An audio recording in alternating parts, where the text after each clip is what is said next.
Sir, परिवहन विभाग के कर्मचारियों वाला मुद्दा जो है लगातार। देखिए, एक बात आप मानकर चलिए, मैं हर बार कहता हूँ कि सरकार नहीं सर्कस है और ये सामने आ गया।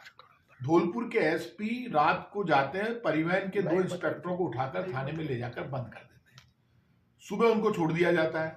कभी ऐसा हुआ इतिहास में जब एसपी परिवहन विभाग के इंस्पेक्टरों को उठा के रात को बंद कर दे? एक्चुअली में वहां कंपटीशन चल रहा है चोट वसूली का। पुलिस कहती है हम चोट वसूली करेंगे, परिवहन विभाग कह रहा है हम चोट वसूली करेंगे। मरेगा कौन? जनता। चाहे कार हो, जीप हो, ट्रक हो, बस हो, कोई भी हो, इंस्पेक्टर राज राजस्थान में चल रहा है। चोट वसूली के झगड़े में पुलिस और परिवहन विभाग आमने सामने खड़ा है। अब परिवहन जितने भी इंस्पेक्टर है वो हड़ताल पर चले गए। पिछले 10 दिन से ज्यादा हो गए, लगभग 20 करोड़ से ज्यादा का रेवेन्यू का लॉस हो रहा है राजस्थान की सरकार को। लेकिन राजस्थान के मुख्यमंत्री जी तो महान, उनको चिंता ही नहीं है। सरकारी खजाने में लगभग 20 करोड़ से ज्यादा का लॉस हो रहा है, परिवहन इंस्पेक्टर हड़ताल पर चले गए, चोट वसूली का झगड़ा चल रहा है। क्या मुख्यमंत्री को बीच में आकर तय नहीं करना चाहिए? उप मुख्यमंत्री प्रेमचंद जो वो है, जो परिवहन डिपार्टमेंट के प्रेमचंद जी मिनिस्टर है, और मुख्यमंत्री के अंडर में पुलिस है। पुलिस कह रही है हम पैसे लेंगे और परिवहन विभाग कह रहा है हम पैसे लेंगे, मरेगी जनता। अब जेब काटने के झगड़े में परिवहन विभाग और पुलिस के लोग लड़ रहे हैं, और सरकार में कोई मुख्यमंत्री सामने आकर ये नहीं कर रहा कि एसपी की गलती है तो एसपी के खिलाफ कार्रवाई करो, और परिवहन इंस्पेक्टरों की गलती है तो परिवहन इंस्पेक्टरों के खिलाफ कार्रवाई के लिए कुछ करो तो सही। क्या पोपावाई का राज चल रहा है क्या? हालात बहुत खराब है। पूरे राजस्थान में इंस्पेक्टर राज है। हर सड़क पर, सब जगह खुलेआम, बिना पैसे के किसी डिपार्टमेंट में कोई काम नहीं होता। आपके यहाँ पे एक महिला अनीता की हत्या हुई, अब उसको सीबीआई जांच हो रही है अब उसकी। अब मुझे बताइए, राजस्थान की पुलिस खोल नहीं पाई। जब कन्हैया लाल की हत्या हुई तो पूरे देश में आपने हंगामा कर दिया। अब यहाँ का नहीं, अनीता उसकी जो नर्स थी, उस अनीता की हत्या होगी, टुकड़े कर दिए। आज तक उसके परिवार को आपने सहायता नहीं दी। हमने जब कन्हैया लाल की हत्या हुई तो तुरंत 50 लाख रुपए की सहायता दी, उसके 2 बच्चों को नौकरी दी, उसको पकड़वाने वाले 2 लोगों को फिर सरकारी नौकरी मिली, और टोटल 3 करोड़ रुपए की सहायता कन्हैया लाल के परिवार को मिली। क्या उस अनीता के परिवार को सहायता मिली? सनातन की बात करते हैं ये, ना तो इनको सनातन से मतलब है, ना इस्लाम से, ना सिख से, ना ईसाई से, ना क्रिश्चियन से। इनको मतलब है वोट से।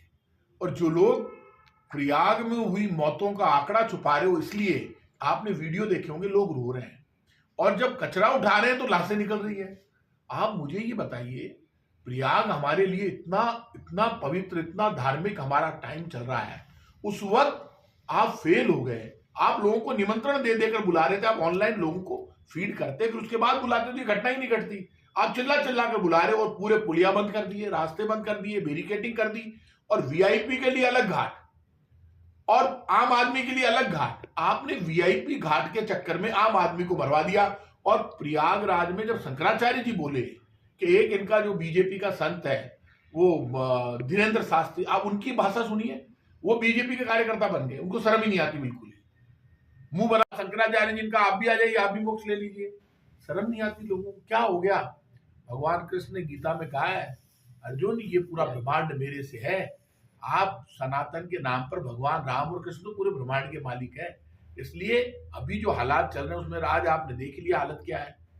खुद डॉक्टर किरोड़ी लाल मीणा ने ये कहा, पहले तो वो ये बोले कि रोज 7 करोड़ रुपए की गैर कानूनी बजरी बीसलपुर से निकल रही है, गादा निकालने के नाम पर एक ठेका हुआ, और उस ठेके को किसने लिया, उन लोगों का नाम सामने आना चाहिए। खुलेआम पूरे राजस्थान में बजरी का अवैध खनन हो रहा है, बीजेपी के नेता कर रहे हैं, और मुख्यमंत्री सचिवालय मिलावा नहीं है तो फिर कार्रवाई क्यों नहीं कर रहे? जब एक कैबिनेट मिनिस्टर रो रो कर कह रहा है, डॉक्टर किरोड़ी लाल मीणा, कि मेरे हाथ में अब कुछ नहीं बचा, मेरी नहीं चलती है, मेरा तो फोन टेप हो रहा है, और बीसलपुर से रोज 7 करोड़ रुपए की बजरी निकल रही है, और ये बजरी वो खुद कह रहे हैं बीजेपी के लोग निकाल रहे हैं। तो मुख्यमंत्री जी बताइए, कौन बीजेपी के लोग हैं? क्या आपका आशीर्वाद है उनको? कौन 7 करोड़ रुपए की कमाई कर रहा है? आप खुलेआम मनमानी कर रहे हैं, चाहे वो परिवहन विभाग हो, चाहे वो माइनिंग डिपार्टमेंट हो। एक काम ईमानदारी से हो रहा है, वो काम है बेईमानी का बीजेपी के राज में, उसके अलावा कोई काम नहीं हो रहा। जनता पिस रही है।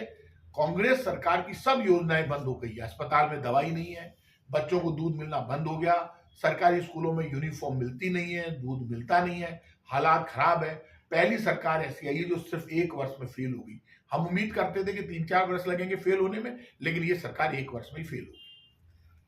लगे थे तो मुख्यमंत्री अशोक गहलोत सामने आए, आकर उन्होंने विधानसभा में जवाब दिया, तो मुख्यमंत्री जवाब दे दे, बता दे। जब डॉक्टर किरोड़ी लाल मीणा कह रहे हैं हमारे फोन टेप हो रहे हैं, तो हमारे टाइम पर किसी मिनिस्टर ने नहीं कहा टेप हो रहे हैं हमारे फोन, एक भी मिनिस्टर का नाम बता दो। इस बार तो doctor Kirodilal Meena cabinet minister कह रहे हैं। हमारी सरकार के तो जाने के बाद ऐसे लोग नाम ले रहे हैं फोन टेपिंग का जिनकी कोई औकात ही नहीं है, कौन पूछ रहा है उनको? अब जो सरकारी कर्मचारी जो बात काम करेगा मुख्यमंत्री सचिवालय में या मंत्रियों के सचिवालय में, वो जो सरकार जाने के बाद डर के मारे जिनके कपड़े खुल रहे हो वो बोलेंगे, तो उसका तो कोई इलाज नहीं है।